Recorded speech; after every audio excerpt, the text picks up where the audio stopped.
very warm good morning to anyone present here. Today I, Passi, am here to tell you about a motherboard. A motherboard is the heart of a computer. It has all the connections and the power supply of the computer.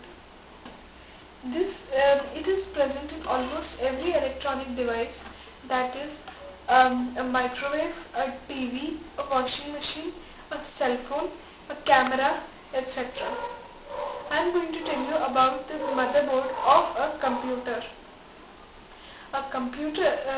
Now let me explain you the parts of a motherboard. This is the main power supply of the motherboard. Here we put the power plugs. And from here the power comes into the whole motherboard. Then this, which we are very unable to see, this white thing, is a processor. Its main function is to take in the input and send it to the CPU. This is the soul and heart of the computer. Without this, the computer cannot work.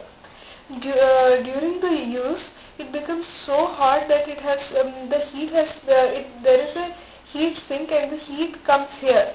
So to increase the surface area, there is also a heat sink here. And then there is a fan which moves around. I'll give you a close-up. Wait a second. This is a fan. When it moves, when the power supply comes here, it moves and it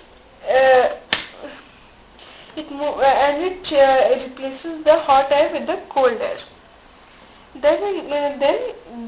This is the slot for RAM. RAM is random access memory. This is this one.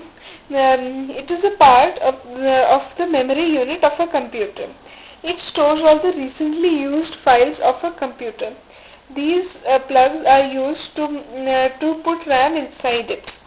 The more the RAMs are, the faster your computer will be. Now I am going to tell you about these slots. All these slots actually. So this purple one is the slot for mouse. Here the mouse is attached, and it needs to be connected with every part, as every part should be connected to every part to have a good synchronization. And the other one on this is for the keyboard. Here is the USB drive. Now we come to the question, why should there be a USB port here? For there is already a one there, because this one is only connected to all this. The USB. Now we come why there is a USB drive on the CPU cabinet.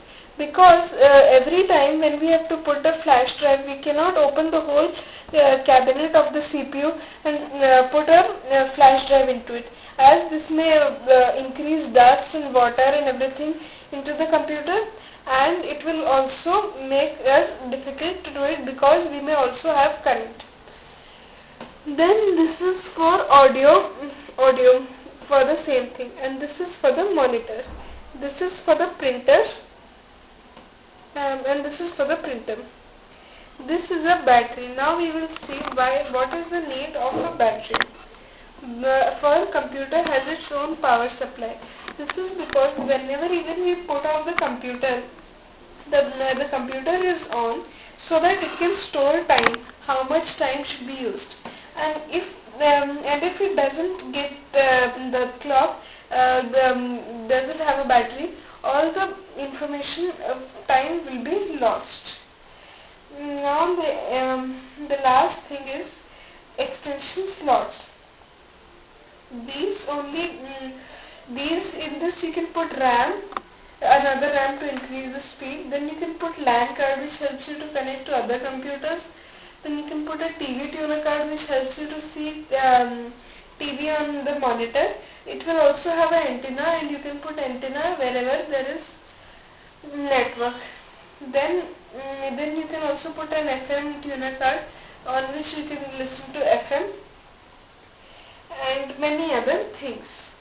Now I am going to talk about the intricate designs on the whole motherboard over here, and also some little bit over here.